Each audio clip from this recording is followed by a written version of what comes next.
কেন সাত ভাই তার নিজের বোনকে মেরে তার মাংস খেয়েছিল? প্রাচীনকালের কথা।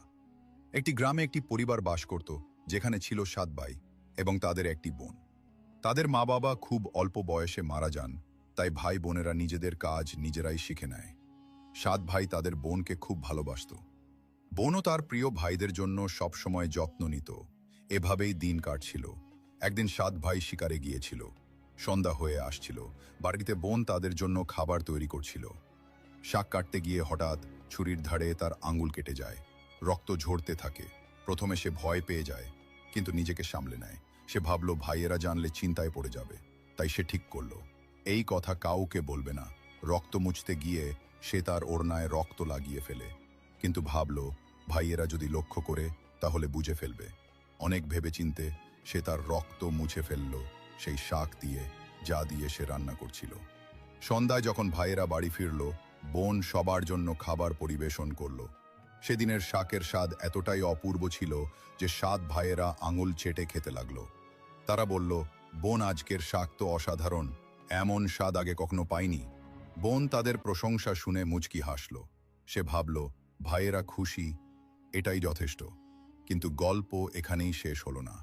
পরদিন সকালে যখন তারা আলোচনা করতে লাগল যে বোন শাকে কি মিশিয়েছিল যে এত স্বাদ হয়েছিল, তারা ঠিক করল সন্ধ্যায় বোনের কাছে এর রহস্য জানতে চাইবে। সন্ধ্যায় তারা তাড়াতাড়ি বাড়ি ফিরল। বোন তখন রান্না করছিল। বড় ভাই এগিয়ে গিয়ে বলল, বোন, তুমি কাল শাকে কি মিশিয়েছিলে?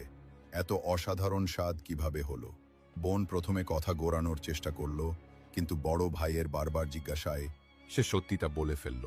তার আঙুল কেটে গিয়েছিল, আর সেই রক্ত শাকে মিশে গিয়েছিল। এই কথা শুনে ছ ভাইয়ের চোখের ভাব পাল্টে গেল। সন্ধ্যায় যখন সাত ভাই একসঙ্গে বসেছিল, বড় ভাই বাকিদের বলল, ভাবো, বোনের রক্তের কয়েক ফোঁটা এত স্বাদের হলে তার মাংস কতটা স্বাদের হবে। বাকি ভাইয়েরাও এই নিষ্ঠুর চিন্তায় সায় দিয়ে বলল, হ্যাঁ, নিশ্চয়ই বোনের মাংস খুব স্বাদের হবে। ছয় ভাইয়ের মনে বোনের মাংস খাওয়ার লোভ জাগল। কিন্তু সবচেয়ে ছোট ভাই এই কথা শুনে ব্যাকুল হয়ে পড়ল।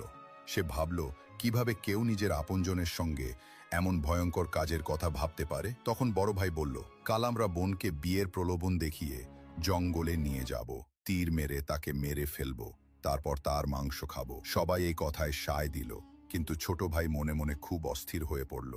সে তার প্রিয় বোনকে বাঁচাতে চাইল, কিন্তু ছ ভাইয়ের বিরুদ্ধে প্রকাশ্যে কিছু বলার সাহস তার ছিল না। পরদিন সকালে বড় ভাই বোনকে মিষ্টি করে ডেকে বলল, প্রিয় বোন, তুমি এখন বিয়ের বয়সে পৌঁছেছে। আমরা তোমার জন্য একটি সুন্দর ও যোগ্য পাত্র খুঁজে পেয়েছি।